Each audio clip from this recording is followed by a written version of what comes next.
না, আল্লাহ তাআলা ভুলেন না, তিনি ভুলেন না, তিনি সব খেয়াল রাখেন। যখন যার যেটা যতটুকু দরকার তখন তাকে ততটুকু যিনি দেন তার নাম হচ্ছে রাজ্জাক।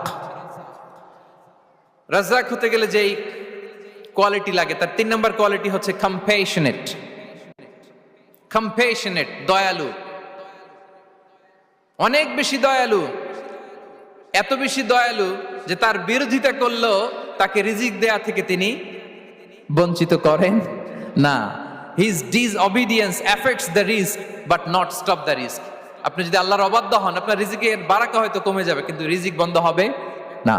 যে গোটা বিশ্বে যারা অবিশ্বাসী আছে, যারা নাস্তিক আছে, যারা আল্লাহদ্রোহী আছে, তারা কি খেয়ে পরে বেঁচে নাই?